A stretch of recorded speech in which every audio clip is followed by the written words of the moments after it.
Welcome everyone to the Complex Trauma Institute and Michael Gilding's reflections on fear, anxiety and depression. This talk was delivered on Saturday as part of the City of York Festival of Ideas and is now repeating it online for a much larger audience.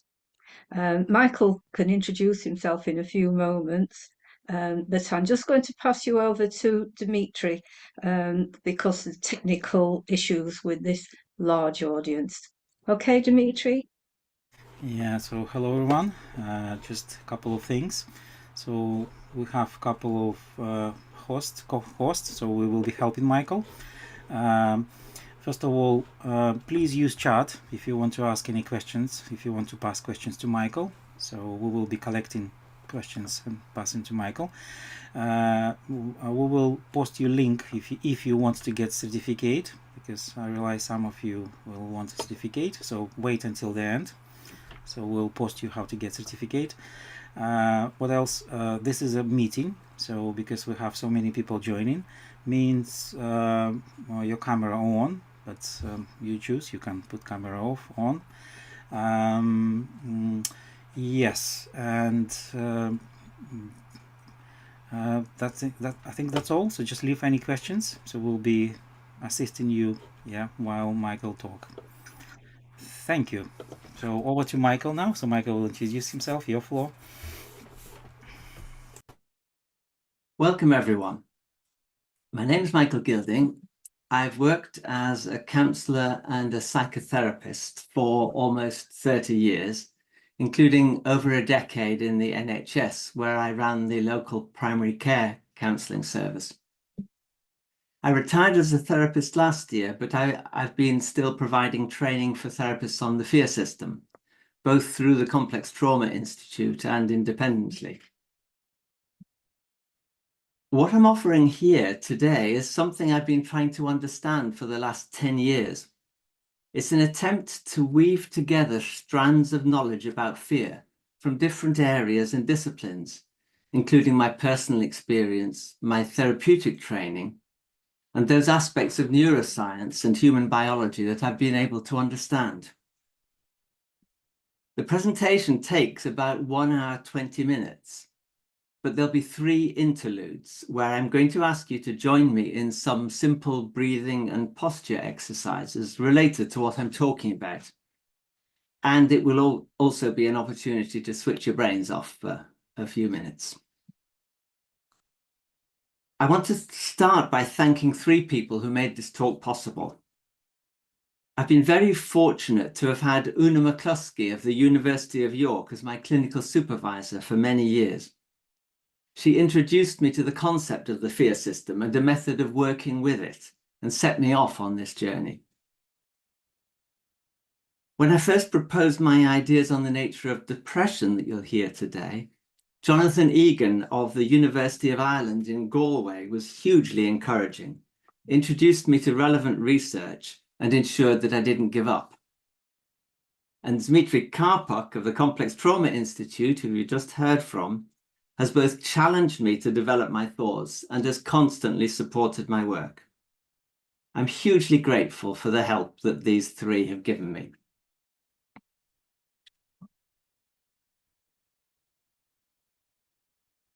Right, I'm just going to share screen now. So this year, the theme of the York Festival of Ideas is the power of. So I'm going to be reflecting on the power of fear. And I'm going to start with just a quick summary of my thinking. Firstly, the basics. Our fear responses are triggered when we sense a threat, and they switch off when the threat has passed and we have a sense of safety. However, when our environment is not safe, we can get stuck in what you might call fear mode for long periods of time. I think that being stuck in fear mode is perhaps the chief cause of human misery and is responsible for anxiety, depression, the vast amount of what is termed mental illness, and also a great deal of what we think of as physical illness.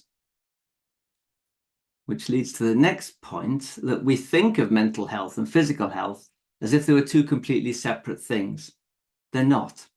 And when we think that way, we put on a set of blinkers that stop us understanding ourselves. And the way we think about mental illness is damaging. With depression, for instance, we tell people that they're wrong in their head, or they have a chemical imbalance in the brain, which comes to much the same thing.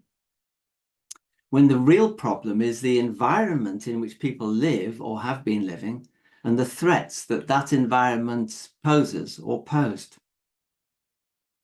Focusing on the individual being sick diverts attention away from the social and political action that's necessary to make our community safer for all its members. I'm going to argue that depression is a collapse of energy production throughout the body, which is an automatic response to threat. It's a physical collapse that also shuts down key brain functions controlling our ability to think and our ability to socialize. The big question is, how can we free ourselves from anxiety and depression? I don't think medication is the answer, though medication can give temporary relief, which may be necessary. Neither is counselling and psychotherapy the answer on its own, though therapy can play an important part. The alleviation of anxiety and depression is highly complex, and many different factors may need to be addressed, many of them outside of the scope of counselling and psychotherapy. But nothing is more important than establishing a place or a sense of safety.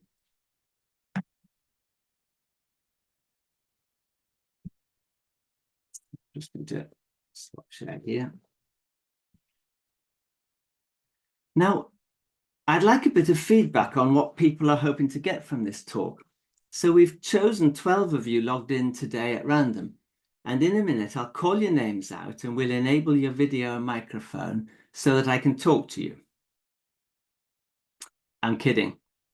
But what I'd like you all to do is to close your eyes and check out what happened in your body just then when you thought you might be asked to speak in public. Did you notice any of these sensations?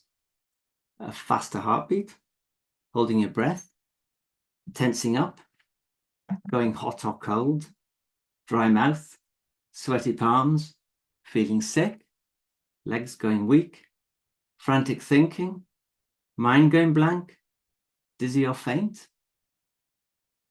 Do send a thumbs up if you felt any of those. These sensations are fear system responses. They're muted versions of what happens in the body in life and death encounters, such as those between a predator and its prey in animals, or in humans in, say, a car crash or a violent assault. So at this point, I want to ask you all to do something. Don't worry, it's very simple. Can you all close your eyes again?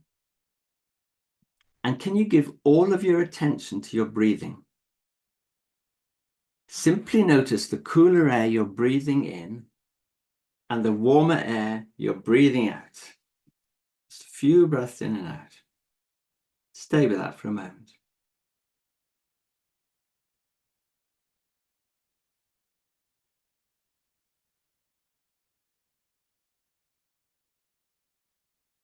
Now notice the rise of your chest when you breathe in and the fall of your chest when you breathe out. And stay with that for a moment.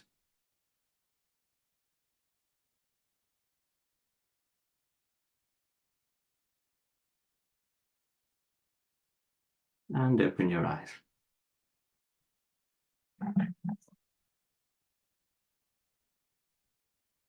So that was a calming exercise, a brief taster of one of the simplest of the many ways to help manage fear responses.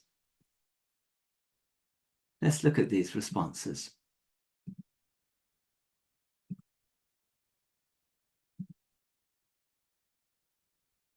The human fear system consists of our body's oldest responses to threat, oldest in evolutionary terms.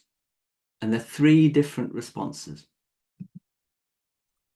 Firstly, a collapse of energy production, evolving 500 million years ago, that makes a prey animal appear dead to a predator. I call this fear collapse. Secondly, a sudden huge burst of energy, evolving 400 million years ago, making a prey animal suddenly stronger and faster so that it could escape being eaten. I call this fear arousal. Thirdly, alongside both these responses, another one developed that prepared the body for the massive changes of fear arousal and fear collapse while evaluating the danger. I call this response fear alert. Let's look at these the other way around. Fear alert is triggered when we sense danger at a distance.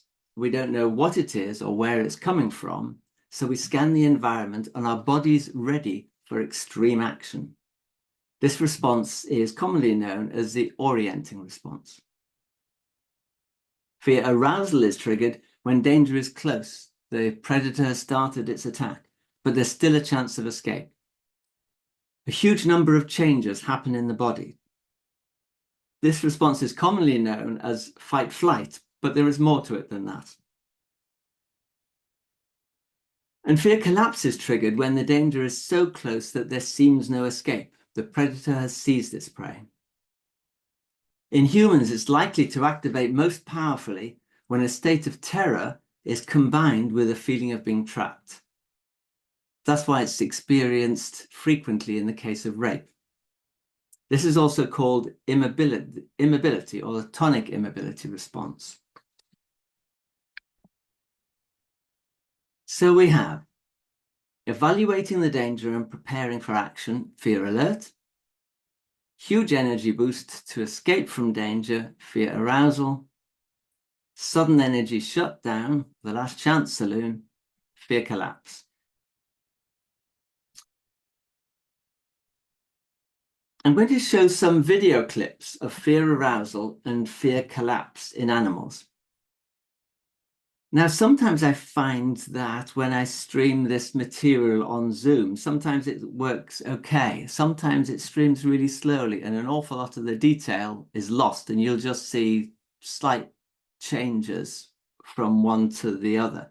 I'm going to, in case that's happening for you, I'm going to describe what's happening as we go through the video, but I also recommend afterwards looking at the full videos that these are coming from, and you'll find these on my website. And I think Dmitry is going to pop that onto the chat.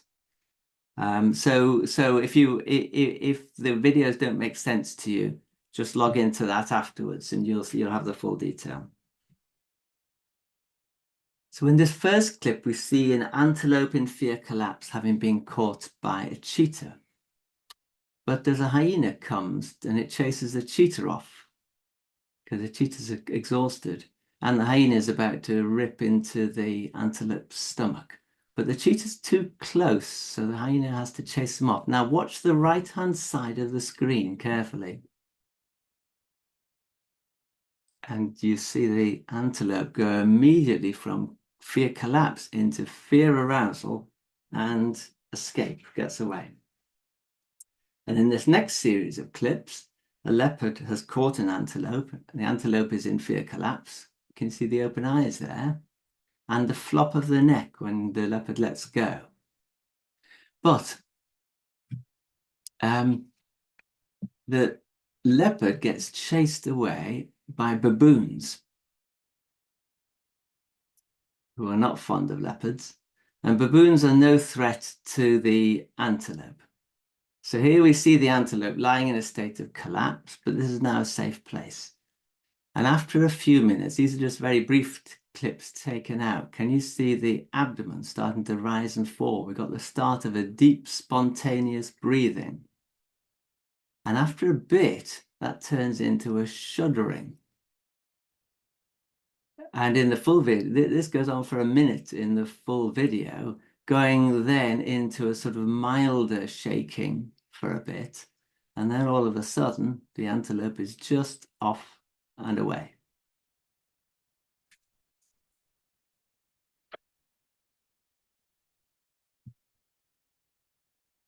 These examples show the two main ways that the fear system switches off. In the first example, it's an unsafe environment, but a window of opportunities open up when the predators are confronting each other. The sudden switch back to fear arousal enables an escape to a safe place. Then the heart rate can come down, muscles can relax, and a state of calm is reached, and the fear system switches off. In the second example, the environment is already safe. The animal emerges from fear collapse by deep, spontaneous breathing, followed by a period of shaking, which deactivates the fear system. You might be thinking, this is about a bunch of animals. What's it got to do with me? Well, firstly, humans are animals. And secondly, we all have exactly the same biological fear system as the animals in these videos. Anyone affected by violence, sexual abuse, or a major accident is likely to have gone through the same physical responses as these animals. And all of us will be very familiar with more muted versions of these responses in our daily lives. So how is the fear system activated?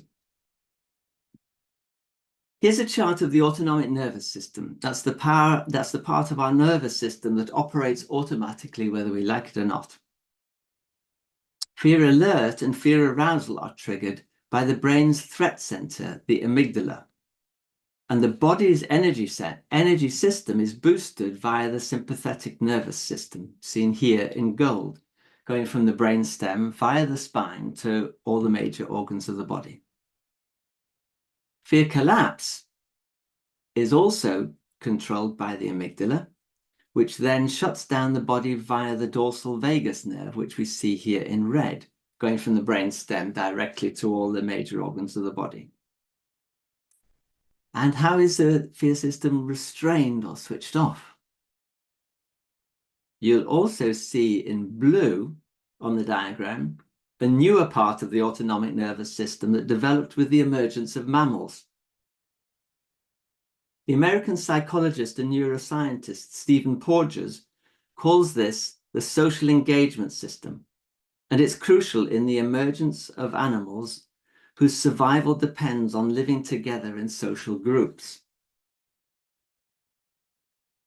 Stephen Porges points out that it's impossible to live socially without being able to restrain the fear system, and this is the key function of the social engagement system. The part you see here, going from the brainstem to the heart and the lungs, is the ventral vagus nerve, which is possibly the key mechanism for switching off our fear responses. The social engagement system has its control center in the cortex, the newest part of the brain in evolutionary terms. When the environment is perceived as safe, an electrochemical signal is sent to the heart via the ventral vagus nerve. It connects directly to the heart's inbuilt pacemaker, the sinoatrial node. The default setting for this pacemaker is a fast heartbeat of around 90 to 100 beats a minute, right on the boundary between fear alert and fight flight. However, when the social engagement system signals safety via the ventral vagus nerve, this overrides the default setting and allows the heart rate to slow down to around 60 beats per minute, calming us down and switching off our fear system. The ventral vagus nerve is connected at the brainstem to the nerves that control the muscles of the face, neck, larynx, and inner ear. These are the muscles with which we communicate to each other whether we are safe or unsafe to be with. We communicate this by micro movements of the face and posture of the neck and tone of voice. So if we see a clenched jaw or a slight snarl and hear a raised voice, the signal on our ventral vagus nerve is switched off. So the restraining brake is taken off and our heart rate can now shoot up to allow our fear system to meet the threat. However, if we see a smile and hear a calm tone of voice, the signal on our ventral vagus nerve is activated. The brake's back on. Our heart rate calms and our fear systems switch off. Fear responses switch off. Now, I've talked about a 3-part fear system and a 3-part autonomic nervous system, but I need to clarify, they're not the same thing. The 3 parts of the fear system, ramping up in terms of intensity, are controlled by 2 parts of the autonomic nervous system. And the 3rd part of the autonomic nervous system switches off the fear response. So what happens in the body in the different fear responses? Starting with fear alert. What's going on?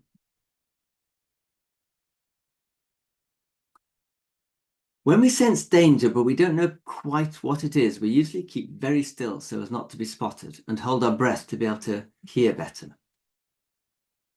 Our heart rate rises and our hearing, eyesight, and sense of smell become more acute so we can track the danger. Also, our startle response is heightened. There's 2 bits to this. First is that the signal in the nerves which control the muscles of the arms and legs is increased, so there's plenty of power to move off quickly. And the signal in the ventral vagus nerve, remember that one, is switched off. So the body is in a volatile state where it's ready to go straight into the extreme action of fight and flight with nothing getting in the way.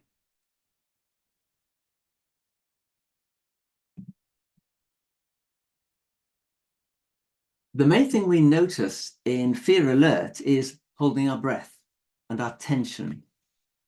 Our thinking capacity is entirely focused on the potential threat, and we feel on edge and wary. On a day-to-day basis, we might notice fear alert going into a room full of strangers, standing up to speak in public, or hearing an unfamiliar noise if we're alone in the house at night. The important thing about fear alert is that it saves energy. Fear arousal uses up a huge amount of energy. If prey animals such as antelopes went into full fear arousal every time there was the slightest hint of danger, they'd all be lying exhausted on the ground at the end of the day, and the predators would just need to stroll up and collect their food. So fear alert provides a checking out state where the body is ready for extreme life-saving action, but there's no big commitment of energy. So we can very quickly revert to a calm state.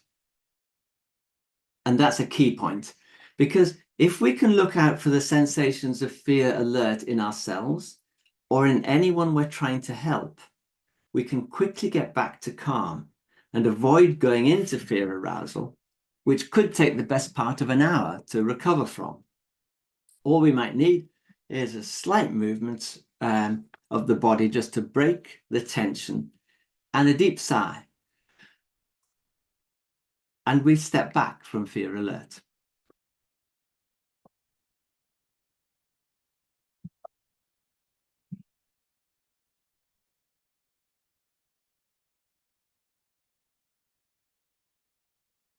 Moving on to fear arousal. I'll start with the response everyone has heard of, fight and flight.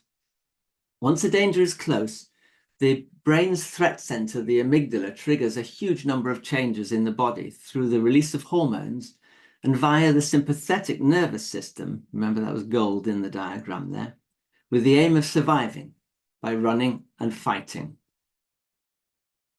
An immediate release of adrenaline causes the heart rate to shoot up and the chambers of the heart to expand, which increases the volume of blood pumped with every heartbeat. When this happens, we can experience a sudden upward surge of energy with a heart pounding in the chest. You may be familiar with this if you can remember the last time you really lost your temper. A series of cortisol-based hormones are produced, which trigger the release of glucose and other nutrients into the bloodstream from storage cells throughout the body. The blood supply to the muscles is increased, and we are now hugely stronger and faster than we were a few seconds ago. The blood supply to the gut and other non-essential areas is shut down, so we might have a feeling of nausea. We might also break into a sweat, which is the body's mechanism which prevents overheating in this high energy state. We sometimes notice that our mouth goes dry. This is caused by the release of the hormone vasopressin, which acts to retain water in the body so that any blood lost through injury can be replaced. And at the same time, the brain releases powerful painkillers so that the pain of injury doesn't get in the way of escape from danger. You'll all have heard accounts of soldiers in battle who can be shot or seriously wounded and they don't even notice it till afterwards. That's how powerful the numbing effect of fear arousal can be. Finally, the amygdala shuts down a lot of activity in the cortex, the newest part of the brain. So our thinking ability is hijacked. We can only focus on danger, and we start viewing other people as a threat. But there are further stages to fear arousal. When we can't run or fight, we go into freeze like a rabbit in a car's headlights. This is a picture of a Himalayan marmot a couple of seconds before its death, having been ambushed by a fox. You might have seen it before as it was the winning photo in the 2019 Wildlife Photographer of the Year competition, but it perfectly captures the state of freeze. Freeze is the fight-flight response put on hold. What happens in our body is exactly the same as fight-flight, but with no clear escape route. Muscles lock and they're held in a rigid tension, which can then result in trembling. This is what we mean by shaking with fear, and it's a very different thing from the trembling we saw on the video earlier, which was the fear response switching off. And medically, these often get confused. Because our alarm is not being channeled into action, I think this state feels far worse than fight-flight. And the pounding heart is such a powerful sensation that many people experiencing this turn up at A&E departments fearing that they're having a heart attack. If an escape route presents itself, we can instantly switch back into fight or flight. But if there's no escape, our heart rate might peak in fright. This is the tipping point into fear collapse. Our mind goes blank, our legs go weak, and we start to feel faint.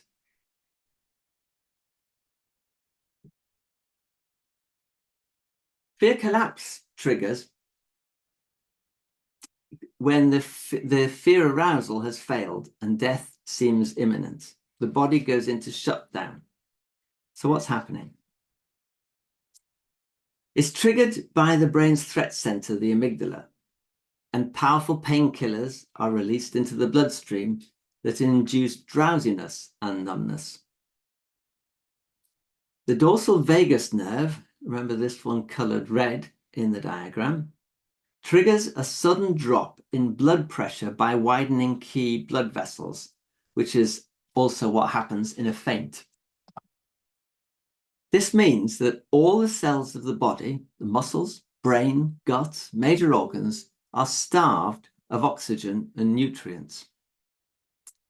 Now, the supply of oxygen and glucose is what enables every cell to produce the energy it needs to function, a process called cell respiration. When blood pressure drops and this supply is cut, every cell is de-energized. So there's a collapse of energy production throughout the whole body.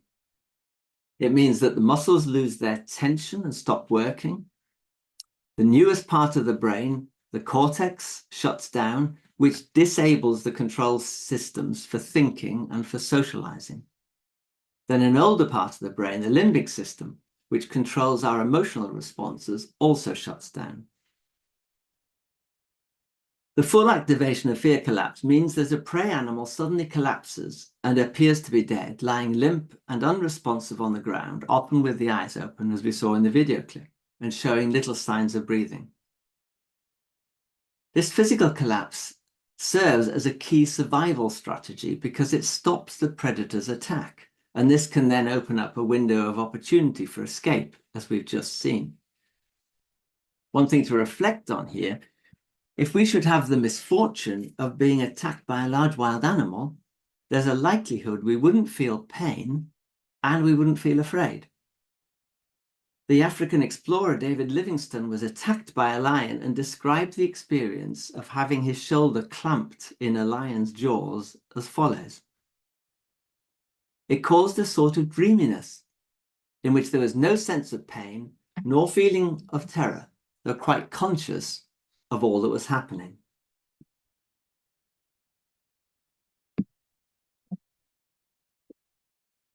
This starts us off thinking about what fear collapse feels like in the human body. We experience it as a downward drop in energy or a sinking feeling. So whenever we have a real sinking feeling, particularly a sudden one, it could well indicate fear collapse. We feel faint, our posture slumps, and our muscles feel heavy as lead.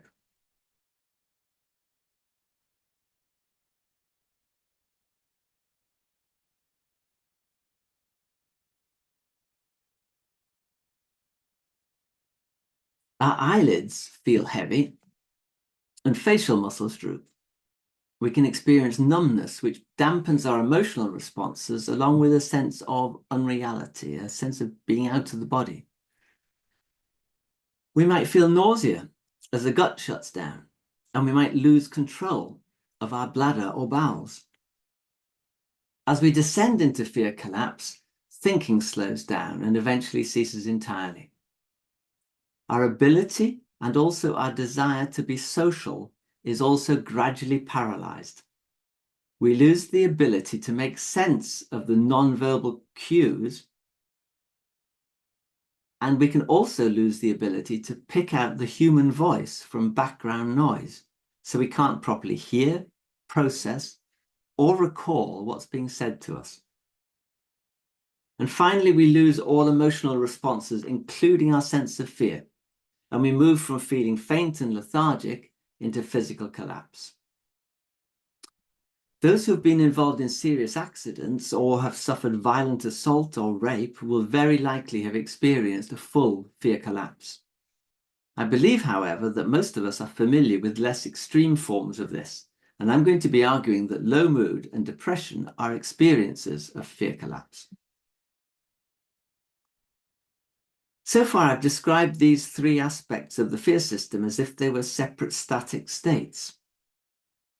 However, in real life, they can be very fast moving, switching from one state to the other, just as we saw in the antelope video.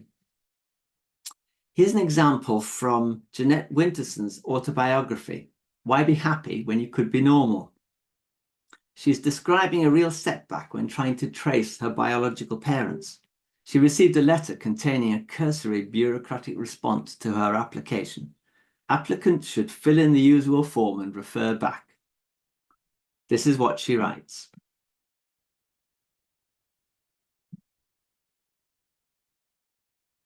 I sat on the back step, looking at it over and over again, like someone who can't read.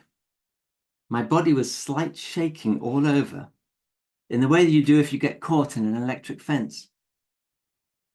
I went into the kitchen, picked up a plate and threw it at the wall. Applicant, usual form, refer back. It's not a fucking credit card referral, you asshole. And what happened next makes me ashamed, but I'll force myself to write it. I wet myself. I don't know why or how. I know that I lost bladder control and that I sat down on the step soiled and wet, and I couldn't get up to clean myself. And I cried in the way that you do when there's nothing but crying. So here we have fear arousal response, showing first as freeze, the shaking, switching to a fight outburst, throwing the plate, followed immediately by fear collapse, physical collapse, and in this case with loss of bladder control.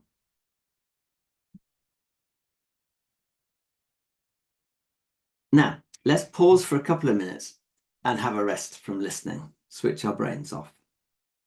And let's play about with posture. If you have back or mobility problems, just completely ignore anything that I'm saying. But otherwise, could you all stand up and shift your weight from foot to foot? Just move the weight from side to side. Roll your shoulders backwards a few times just to get rid of any tension and tiredness, and then roll them forward.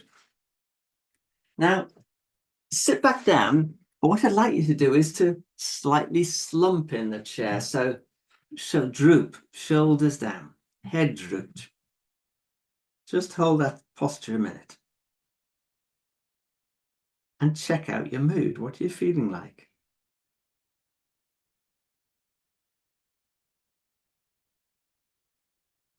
Now, with both feet planted firmly on the floor, sit upright. See if you can get yourself a nice straight spine so your head feels well balanced, shoulders back. Take a deep breath right down into the stomach. Hold that posture for a moment. Check out your mood. What do you feel like in your body? Did you notice a difference in mood? Which do you prefer? Let's move on.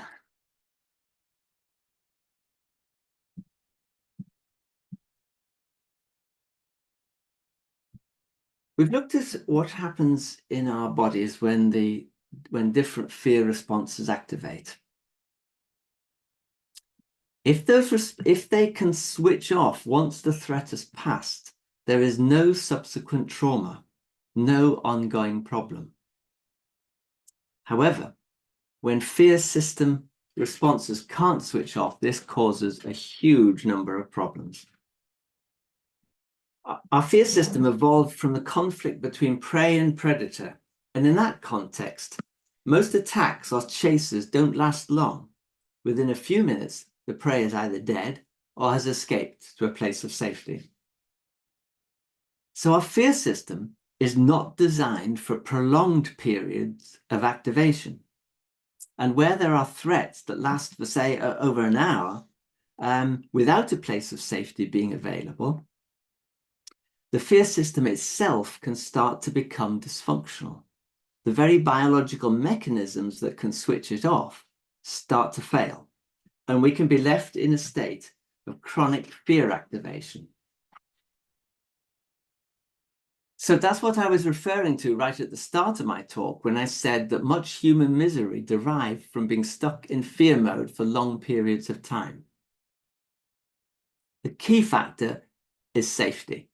If there is no place of safety in the aftermath of a serious threat, the fear system cannot switch off. Remember the first video of the antelope that got away? This is what this episode would look like on a graph. The antelope would have started in a place of calm and gone into fear alert when danger was sensed, and then into fight flight when the cheetah attacked. At the moment of capture, heart rate would peak in fright, followed by an immobility collapse. Then once an opportunity for escape arose, there was a sudden switch back into fight flight, and the antelope escaped to a place of safety where it could rest until a state of calm was reached. That's what it looks like when the fear system can switch off. However, when there's no place of safety in the aftermath of a threat, the body can't calm and the fear system doesn't switch off. And this is illustrated in my next graph. The first part is identical to the previous one. However, in the absence of a place of safety and calming, we remain in fear alert.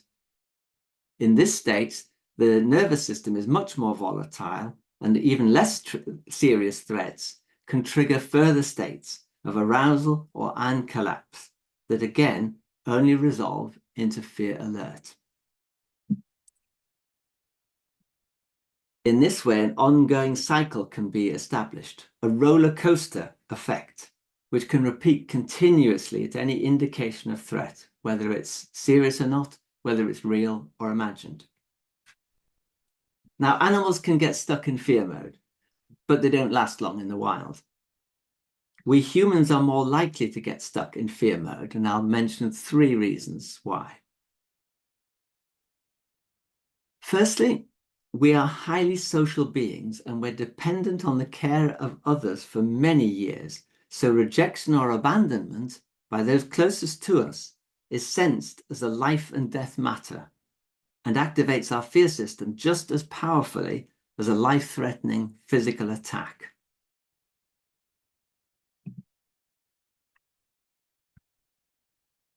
We are born with our fear system fully developed, but the mechanisms for regulating it require years of nurture to become fully capable. As babies, we rely entirely on our parents or other caregivers to regulate our fear responses. And they do this by being attuned to our needs, responding quickly to cries of distress, meeting our needs, calming our fears. Over time, this trains and strengthens our social engagement system. We learn to regulate our own fear. We learn to seek help from others when we need it.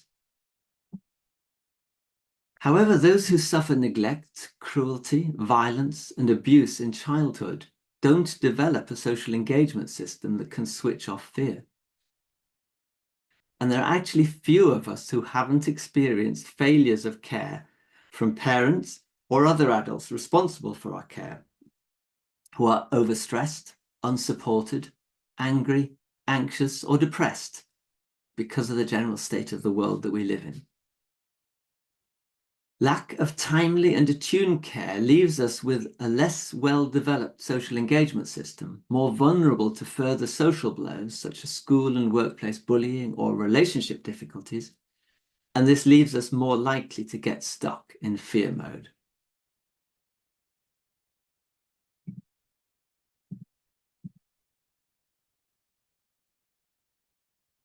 The second reason why humans might be more likely to get stuck in fear mode is because our thinking ability has developed to the point that we can imagine the future and all possible dangers. What we imagine triggers our physical fear system responses, but we cannot fight or run from dangers that are not actually there in the present. So the physical mechanisms that reset the fear system are not available to us, and we stay trapped in fear mode. Thirdly, the human race has a history of violence, warfare, oppression, persecution, the exploitation of the poor by the rich, and poverty caused by greed and inequality. And this has gone on throughout recorded human history, impacting generation after generation. We are all part of that history and scarred by it.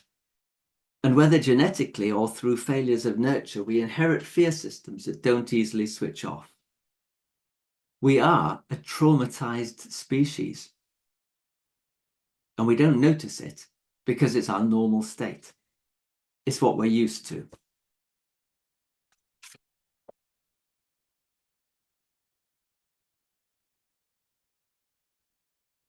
The impact on us when our fear system is chronically active, when we're stuck in fear mode, is huge.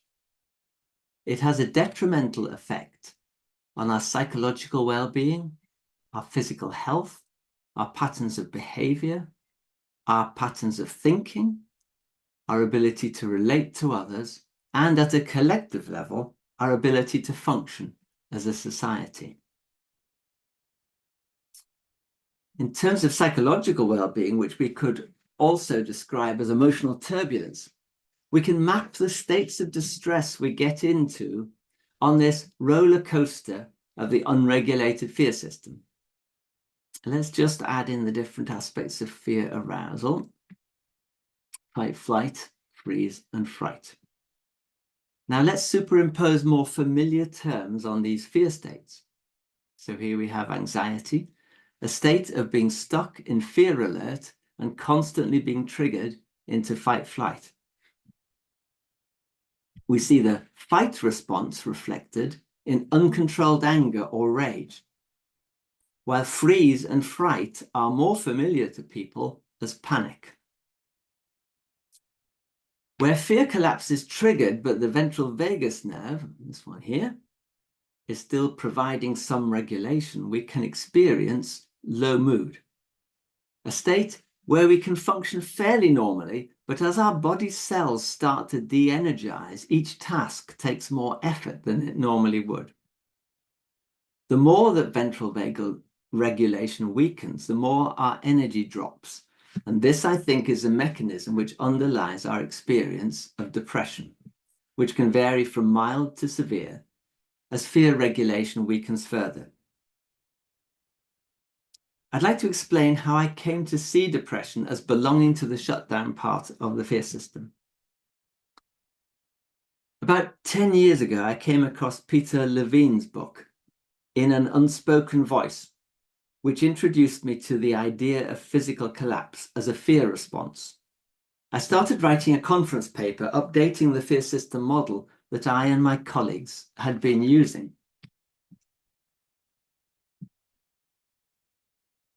In the process of writing, I had an experience of exactly the same immobility response I was trying to write about. I had a bout of food poisoning, which involved an early morning rush to the loo. And afterwards, I felt really faint and I collapsed onto the bathroom floor. And I lay there, unable to move a muscle. My eyes were open. I could see the pedestal of the hand basin just in front of me. But my mind, which is normally constantly active, was a complete blank. Absolutely nothing happening. I had no sense of time. Parts of my bare legs that were on cold tiles didn't feel chilled. Then suddenly something shifted. I got up and went back to bed. And checking my alarm clock, I discovered that I'd been lying on the floor for about 30 minutes. There was no fear trigger to this collapse, but that same shutdown mechanism is activated not only by fear, but by many other factors posing a threat to the body, such as bacterial and viral infection, poisons, exhaustion, blood loss, or serious loss of liquids, as in this case, with diarrhea. The experience of this shutdown sensitized me then to a number of social interactions involving a drop of energy, such as shame. And I started to wonder whether depression might be connected to fear collapse. When I suggested this to colleagues at the conference, there was general agreement. In fact, it seemed fairly obvious once it was stated. Previously, I'd never been clear about what depression was, despite working with it for decades. And in this, I was not alone among my therapist colleagues, and the medical profession was no clearer. Some of the doctors at the GP practice I worked at saw depression as a chemical imbalance of the brain. But Johann Hari, in his excellent book on depression, Lost Connections, claims that this theory has no evidence base and was a successful fiction disseminated through drug company marketing. The symptoms of depression are clear: low mood, low energy, a slowing of thought and movement, a loss of both the ability and the desire to socialize with others. Other symptoms such as loss of concentration, negative thinking, loss of pleasure and interest in activities follow on from these. But the symptoms don't explain what depression is.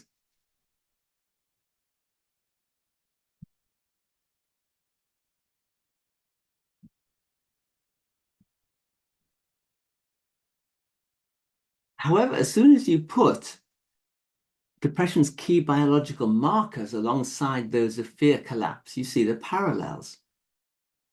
The slowing down of cell respiration in fear collapse mirrors the drop in energy in depression, with physical collapse showing in depression as muscle weakness. The shutdown of cognition in the cortex in fear collapse relates to the slowing of thought and loss of concentration of depression, while the shutdown of the control system for social engagement results in this loss of the desire and ability to socialize in depression. I was left with a question, however, which puzzled me for a couple of years. Can fear collapse be experienced as a gradual continuum as well as a sudden physical shutdown? Because if so, that would then reflect the various stages of depression from mild to severe. But how does this work?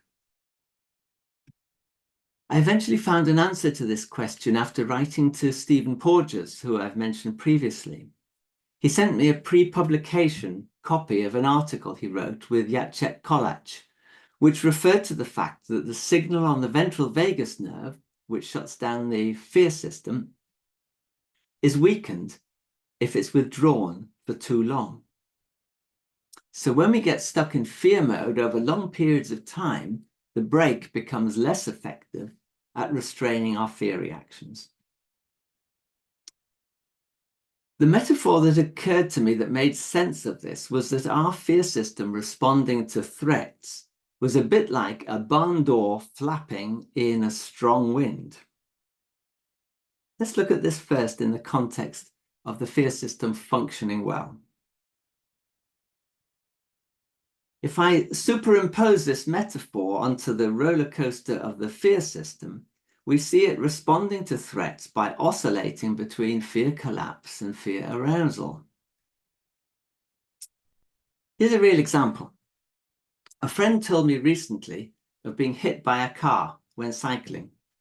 She experienced everything slowing down as she went over the handlebars. She was even had the time to picture herself in hospital, but she had no fear, and she hit the road without feeling pain. Friendly people helped her to feel safe at the roadside. She noticed her legs were trembling. Her fear system switched off with no subsequent trauma. Here's a made-up example. You're walking your dog through a field of cows and they turn on you and chase you. You let the dog go, run for your life, and you jump the fence like a gazelle. Now you're safe. Your heart's pounding, but your fear system has done its job and you're gradually calm. The ventral vagus nerve now comes into play. Once we start to feel safe, it activates and shuts down the fear system. In this metaphor, the ventral vagus nerve is a bit like a spring on the hinges of the door that can shut the door. In other words, shut the fear system off.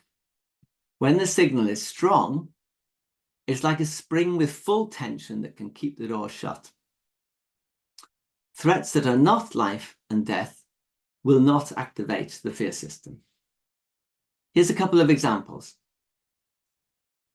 You've applied for a promotion, but just been told that you haven't been shortlisted. That has an impact. There are a few downward wobbles, but you don't collapse. You think, it wasn't my day. I'll have a go next time, another go next time. Or someone says, the boss wants to see you right now. Your heart does a little jump. There are a few upward wobbles, but you don't get too agitated. You take a breath and think, I wonder what that's about. I'll go and find out.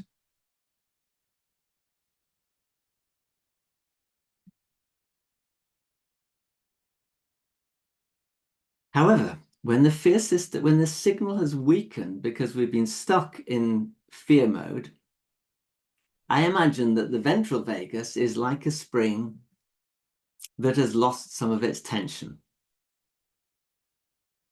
So it can't properly keep the door shut, and less serious threats, like more moderate winds, keep it swinging into fear collapse or fear arousal. However, as the spring does still retain some tension, we don't see the extremes of fear arousal and fear collapse as we did with the bike accident and the cows, but we see intermediate states.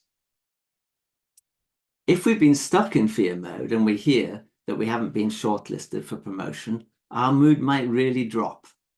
We might lose confidence and think we're not good enough, we'll never get promoted, and we might end up going through a patch of depression. Or when we're told that the boss wants to see us immediately, our heart might start beating faster and we might frantically start thinking, what have we done wrong? And imagine we're going to get the sack. So we go into the boss's office in a state of anxiety. So as I understand it, depression is an intermediate state of fear collapse, and anxiety is an intermediate state of fear arousal. And I see these two as two sides of the same coin, being the most common manifestations of the fear system which has become stuck in fear mode and can't switch off. And when that happens, we're on an emotional roller coaster that can take us through anxiety, rage, panic, low mood, and depression. But there's much more that goes wrong.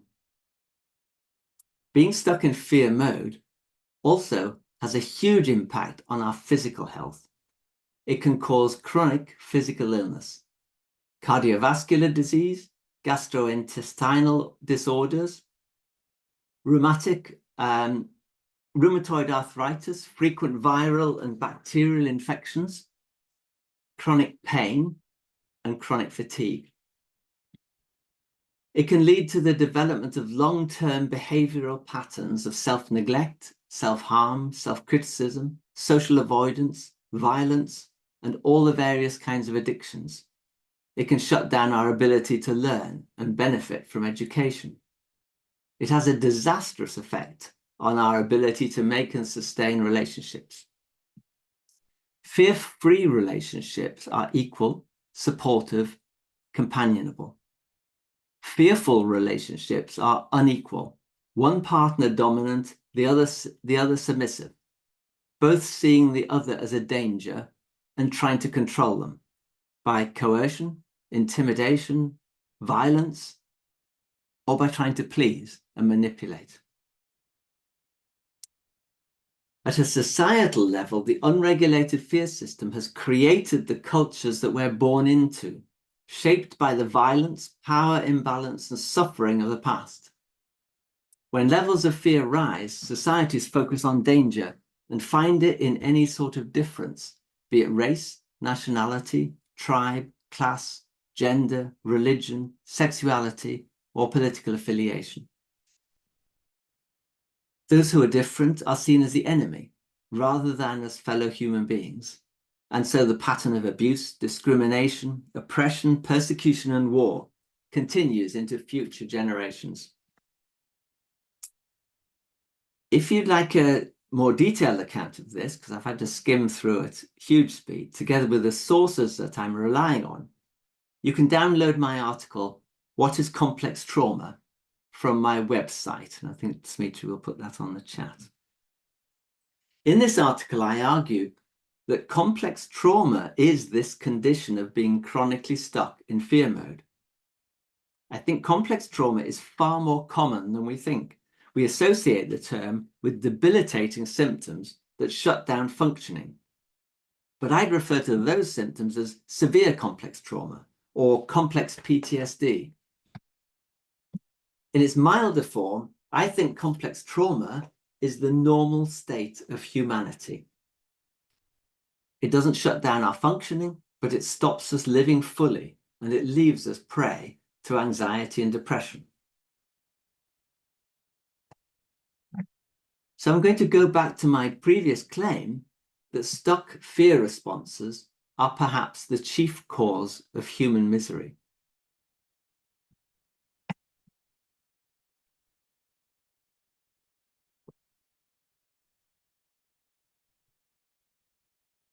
I'm using the picture here that I used to advertise the talk.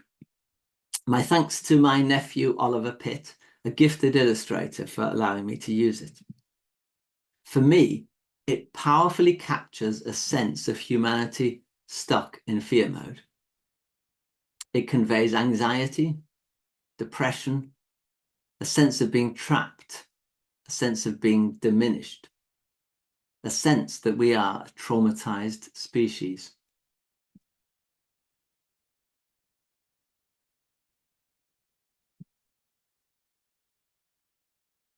when we're stuck in fear mode, we're living half lives. Our energy is depleted and we lose our creativity and our joy in life. We don't take up our full posture or our full space in the world.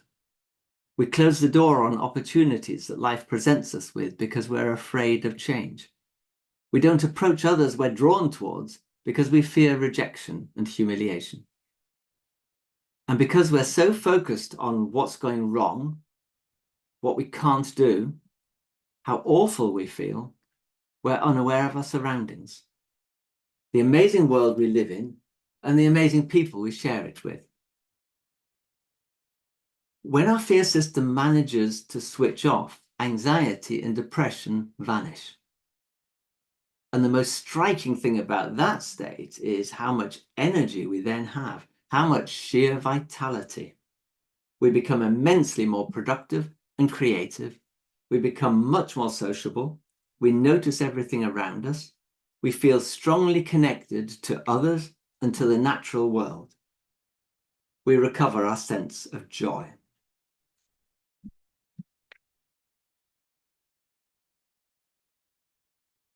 We're nearly there, but we need another short break. So let's stand up again and shift weight from foot to foot just to wake our bodies up a bit and roll our shoulders backwards and forwards.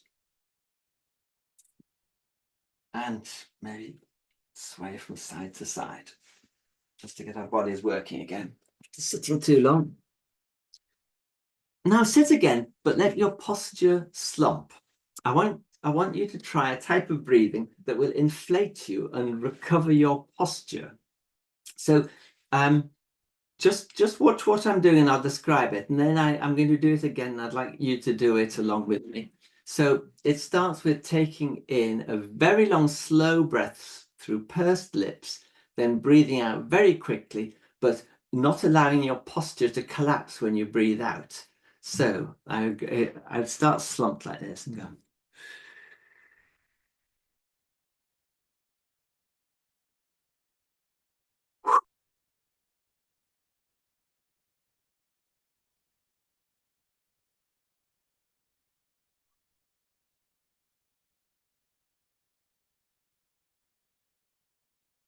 And just feel yourself brought up to your full posture. So try it with me.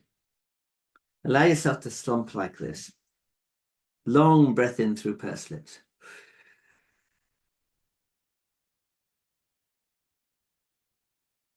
Quick out, but leaving your shoulders not collapsed.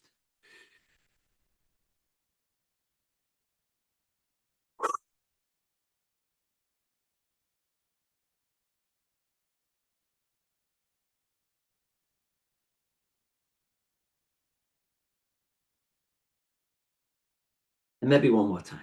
Just slump down, long breath in, short breath out.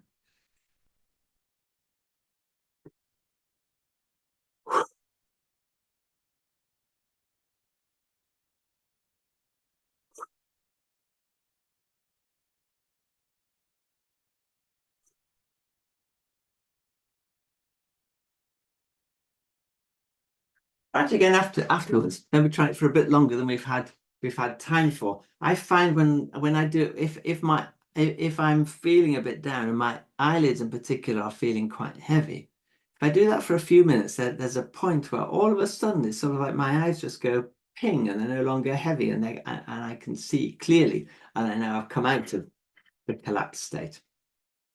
So it's good exercise for waking yourself up and reversing the early stages of a mild fear collapse.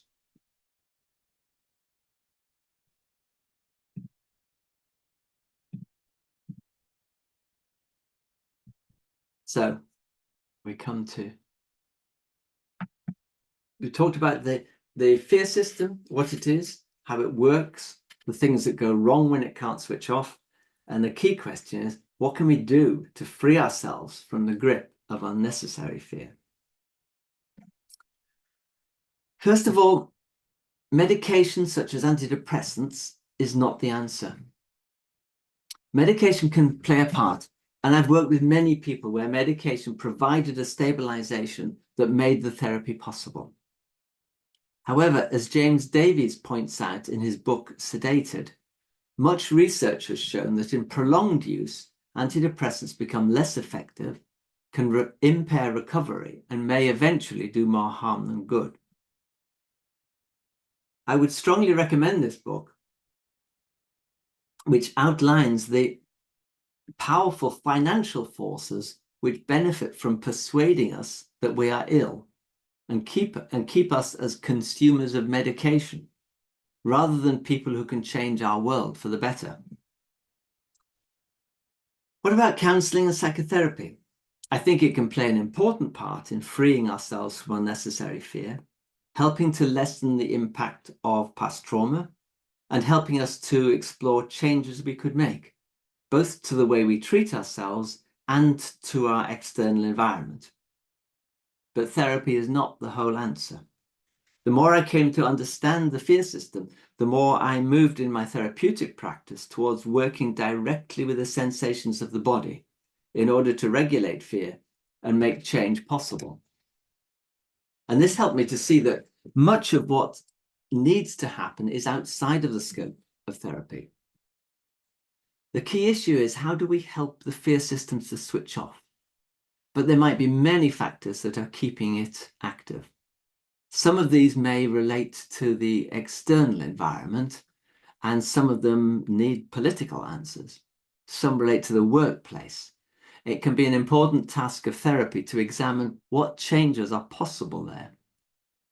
But some factors that keep us stuck in fear mode are related to the long-term impact of fear on the body. When we've been stuck in fear for a long time, the tension of fear arousal never relaxes properly, and over time it builds into chronic tension. This keeps our diaphragm tense, which makes it harder to take deep breaths. So we develop habitual shallow breathing, which can help to keep the fear system alive, active. Even if we find ourselves in a place of safety, the body is too tense to use the mechanism for switching off fear that we saw in the antelope video, that is, breathing deeply and shaking. The release of chronic tension might well require quite a number of sessions of sports massage or acupuncture over quite a long period of time. We've seen that when we're in fear mode for too long, the signal on the ventral vagus nerve is weakened. However, any activities which stimulate the signal can strengthen it and thus be effective in reducing fear responses and alleviating anxiety and depression. There's much research that shows that physical exercise increases the signal on the ventral vagus nerve. Daily exercise, such as a 30-minute walk supplemented by episodes of intensive exercise, is the bedrock of a lifestyle that can reduce the symptoms of anxiety and depression. There's good evidence that a regular practice of meditation or yoga stimulates the signal on the ventral vagus nerve and alleviates the symptoms of anxiety and depression. I'm sure that the slowing down of breathing involved can play a part in this, but I'm also sure that isn't the full picture. A number of meditation practices, for example, give focused attention to sensations on all parts of the body. And I know that from my own therapy practice, there's a technique of helping someone to pay very close attention to the various sensations in the body connected with trauma for protracted periods of time, which can lead to significant release of tension and reduction in the symptoms of anxiety and depression. So the same effect can be seen as the same effect that can be seen as a result of a regular practice of meditation. Breathing is very important in the regulation of fear responses.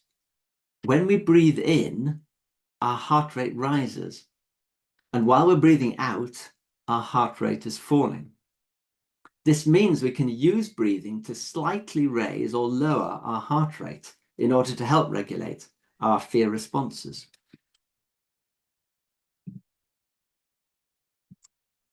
If I'm in fear arousal, anxious or angry, if I take a short breath in and then a long breath out,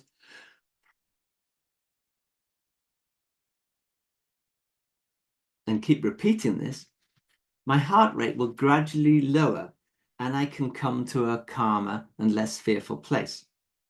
That's one of the reasons singing is good for you. It's exactly that same pattern of breathing. If I'm feeling energyless and a bit low, if I take a long breath in and a short breath out, just as we did a few minutes ago, and keep repeating it, then my heart rate will rise and I'll feel more active and my mood will improve. When our mind's not working properly because of fear, it can be very hard to remember whether the longer breath is in or out. So one of the very simplest exercises is just to slow the breath down with in and out breaths the same length. There are limits to what we can do with breathing, however. It won't work starting to practice breathing techniques when we're in a panic. Breathing exercises work best by practicing in periods of calm, with the aim of changing habitual patterns of breathing. But so much depends on the intensity of your practice. Let me give you an example. I worked with a young military veteran with a long history of trauma, including being in a vehicle blown up by a roadside bomb. He came to me because his wife had thrown him out because he kept losing his temper and shouting at the children. I started with the simplest exercise, just slowing down his breath. His breathing was very fast and shallow, so we gradually practiced lengthening the time of each breath until he could slow his breathing down to 4 seconds for each in-breath and 4 seconds for each out-breath. Then I proposed he went about this like a military drill that he was very well acquainted with, and not just once or twice a day, but 20 or 30 times a day, getting in a few minutes practice in every possible gap. There was then a gap of about 3 weeks before I saw him. When I did, he was beside himself with delight. His young son had wet himself, and previously this had been a key trigger for his rage because his own father had beaten him when he wet the bed.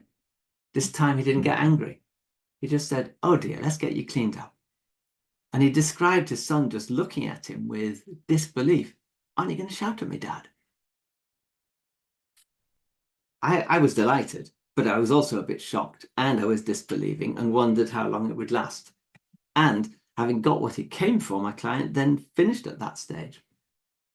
But 6 months later, his wife contacted me and told me his anger was still well under control and she could completely trust him to look after the children. That encounter really shook up my thinking, and it made me realize I'd just been playing around the edges with breath work. And this was reinforced for me when I went on a 10-day meditation course after my retirement. Now, this was a course that I'd avoided for a long time because it was so hardcore. 10 days of complete silence, no mobile phones, no contact with the outside world, no reading materials, no writing materials, getting up at 4 a.m. each morning with over 10 hours meditation a day. But the 10 days was a complete nervous system reset. I went there with my energy a bit low, a bit irritable and wrapped up in myself. I came back calmer, more present to others, more aware of what was needed around the house, and with so much more energy for getting on with the work I wanted to do. The combination of this experience and my work with the young soldier made me wish I'd known much earlier about the need for working intensively on the things that help to calm fear responses. But this raises the issue, how do we provide each other with the level of support that's necessary to maintain such intensive practice? And that's a big question for me at the moment.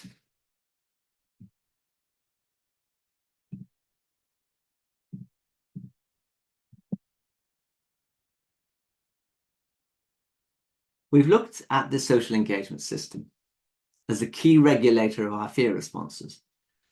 So one of the most powerful antidotes to anxiety and depression is friendship. We should value our friends, spend time with them, make new friends.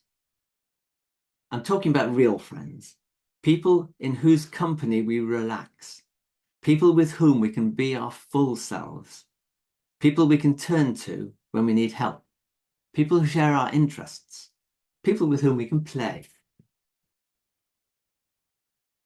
The poet William Blake wrote,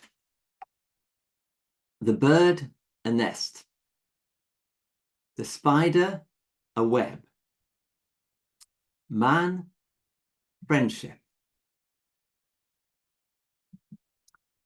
For us, our true home is not a house, but the company of friends.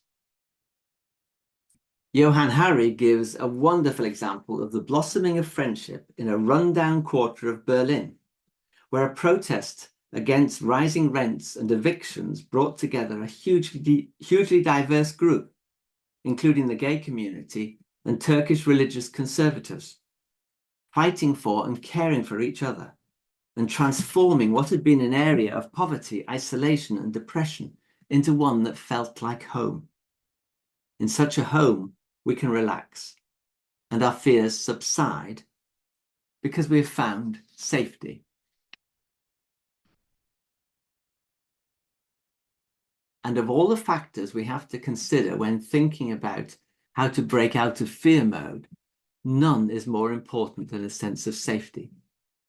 It doesn't matter what else we do, if our environment is unsafe, our fear system will not switch off.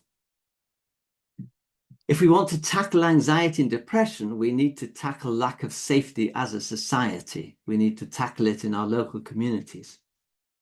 A society with poverty and failing support services and gross inequalities is unsafe. And we need to stop medicalizing human misery and making out that anxiety and depression are problems of the individual, and start taking action together to try to create a society in which every person can feel safe. I've talked so much about the power of fear, but I want to finish with a story about the power of safety, the antidote to fear. In 1995 in Massachusetts, twin girls, Kyrie and Brielle Jackson, were born 12 weeks premature.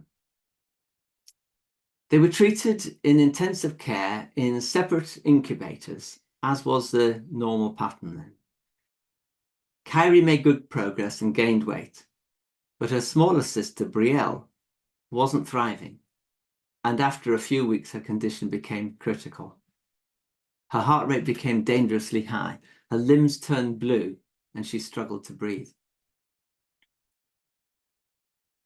All conventional methods of stabilizing Brielle were tried and failed. And the hospital staff and her parents knew that she was about to die. As a last resort, the nurse in charge broke with hospital protocol and put Kyrie into the incubator alongside her sister. And Brielle immediately started to calm, and Kyrie wrapped an arm around her. Within minutes, Brielle's vital signs stabilized, and the metabolic shutdown, which would have ended in her death, was reversed. For Brielle, her sister's closeness, warmth, touch, breath, and heartbeat was safety. Safety is not an idea, it is something viscerally sensed, and it triggers a biological system as powerful as the fear system. The power of fear is matched by the power of safety. We could also call it the power of love, but that's for another talk. Thank you for listening.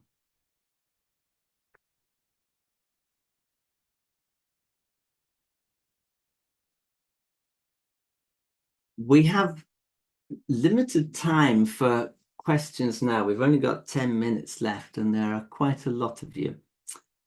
So I'll take one or two questions now.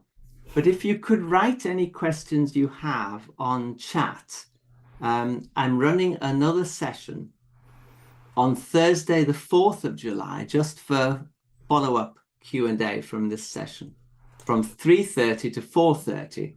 And if you pop your questions on chat now, I'll try to answer as many of those during that session.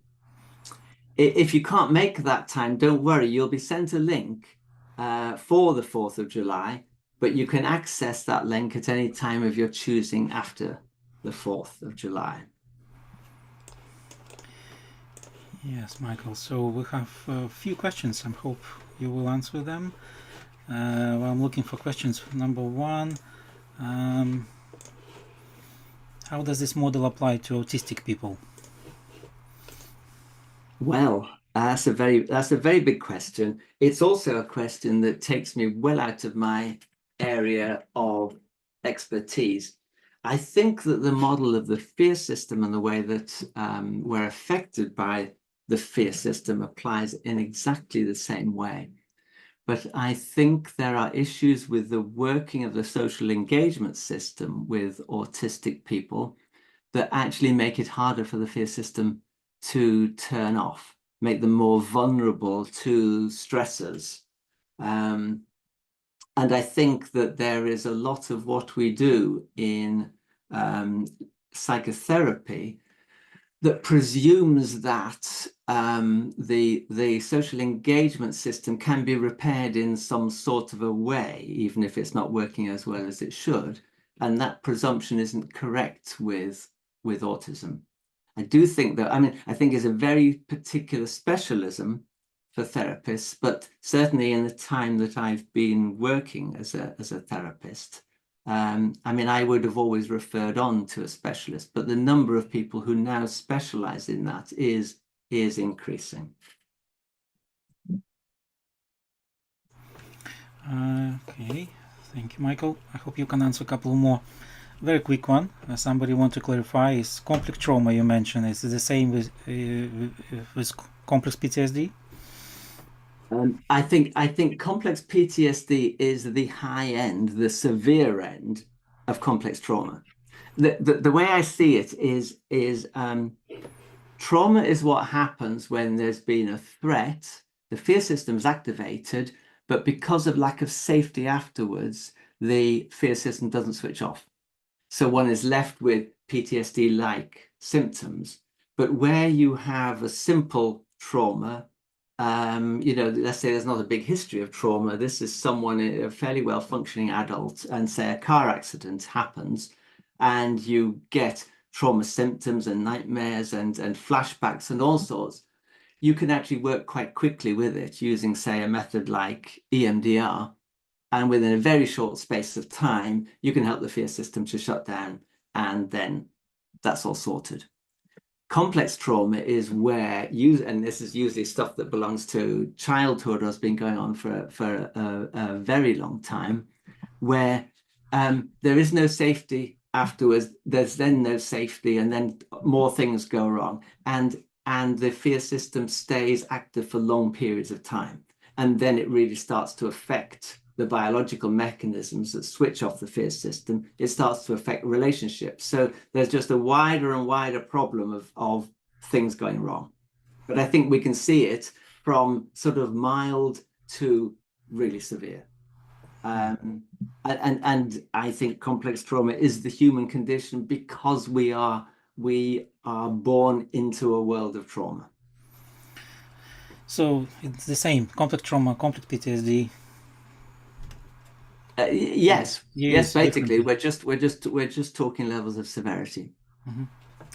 Okay. Next one. I was wondering how this model works with predators and abusers. Do they do the fear arousal or something different? How would you explain? So how it works with how abusers? Does it work with abusers here? So when I think it's a particularly severe cases of being trapped in fear from very early on, and therefore always acting out of fear, or never having access to the social engagement system. So the thing about when you are in fear, you see the other as the danger. You see them as other. You see them as not like you. When you're operating that way, you're operating as an individual. not as a member of society. And I think that's a particularly severe sort of that.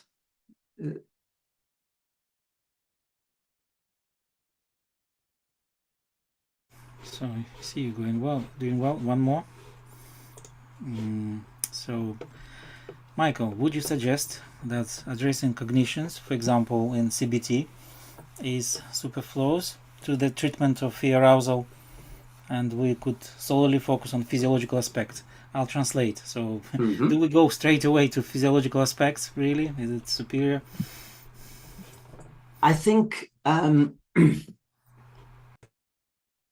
working cognitively, I think there's a problem actually, because I think that CBT has been vastly oversold in actually quite a fraudulent way, as the panacea and the thing that can solve things. I think it's important. It was a part of my training, and I've always used it. But where I found it most important is, I think that we think the way we think because the body is in the state that it is. So, for instance, when we're in a state of collapse and we've got very, very little energy, our body is saying, I can't. So our cognitions are saying, I can't. One follows the other. I see the body as primary and cognition as secondary. But let's say you're in fear arousal, the body is saying danger, the mind is saying danger. Then we can think in such a way that we actually ramp up our fears. We go into a sort of vicious circle. And cognitive behavioral therapy is very effective working in that area and actually stopping us from believing our thoughts, and sort of cutting that feedback loop where our thoughts can further alarm our bodies, therefore further alarming our thoughts. But there's a sort of continuum of all the things that need to be looked at, and the physical state, our inbuilt perceptions of danger are the broader part of the spectrum, and the cognitive bit is a small bit. So it's small, it's essential, but also some of the way that it works, it requires the thinking brain to be connected. The moment you are in fear arousal, your thinking is limited. The moment you're in fear collapse, your thinking is wiped out. So, that approach becomes ineffective. And when someone comes to see you and their thinking is absolutely limited on danger or is switched off, then you have to try other approaches. So you just have to. I suppose I see a therapist has two jobs. One is you help people to explore so that they can find out how to live more fully. The other is that you regulate their fear responses. But people can't explore if they're in fear. So you have two jobs. Do I need to regulate fear? Do I help someone explore? And the first job of a therapist is to work out which is it. And if someone comes when their mind's working properly and they can engage personally and they can think, great. You just sit back and help them explore and just cheer from the sidelines and prompt and that. But when they can't do that, then you forget about most of what you do in therapy, and the only thing you do is regulate. You sort out posture and breathing, and you just you have to work. And sometimes it can take weeks, months, years to get someone to a point where they feel safe enough being with another person for then therapy to start to work. Michael, shame. We have many questions. It's lots of interesting questions. Practical one, maybe one more. Okay. Well, yes. Because just a very practical one, and a lot of practical questions. So, how can someone who refuses to trust people make friends and find their safety? And there are many similar questions actually. So, what exactly we need to do to find safety? And that is a huge question. That you can't do it easily. People are only going to start trusting when they have reason to trust. And because if people who have cared, well, if people who've been responsible for their care have been untrustworthy, why would they trust? So they have to have a new experience, but it's very difficult to have a new experience when you can't trust. So it just has to happen really, really slowly, and you have to work really gently, and you have to not probe, question, whatever, or be a danger. Sometimes it's like, if you let's say you have a wild animal, and we're all animals, so we're wild animals when we're in these fear states. You have to sit down beside a wild animal and look in a completely different direction and say nothing for ages, and just allow them to get used to you. It's that sort of approach that we might need. Yeah, just somebody next replied it could be Tai Chi example of how to to build safety, basically. Yeah. Yeah. Okay. Do you want me to put up the QR code, Dimitri? Do you want to No, explain? no, No? it's my. I You're talking forgot to that? say. Right. Yeah, I Okay. forgot to say, and I will be sending anyway. So everyone will get email. So please expect Right. email from us. And Can I just say, and I just want to quickly share my screen here. So I'll skip the feedback one. Yes, I like correspondence. It really helps me, where if you think that I'm wrong, or you've come across stuff that you've read that I haven't mentioned here, I'd love to hear from you. And you'll find a lot of material about this on my website, michaelgilding.com. I'll stop advertising myself so there. people keep asking, in order to get certificate, you need to complete very short feedback form, which is I posted. And if you don't worry, if you don't have time now, you will get email, with invitation if you want to attend and actually have a chat. Because next event would be just a discussion. I'm sure we'll have a lovely discussions, and you can bring your questions, and so you will get invitation and you will get a link that I've just posted, so you're not gonna miss, and you're gonna get a link where you can watch recording.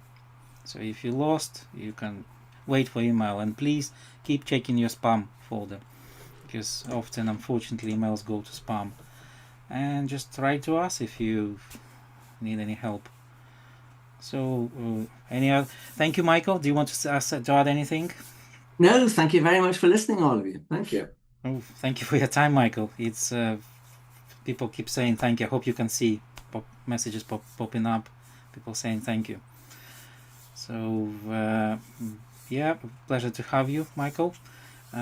Safe evening, everyone. Yeah, and everyone be safe. Stay connected to friends, and stay connected to us. We'll have many more events, everyone. Goodbye, everyone.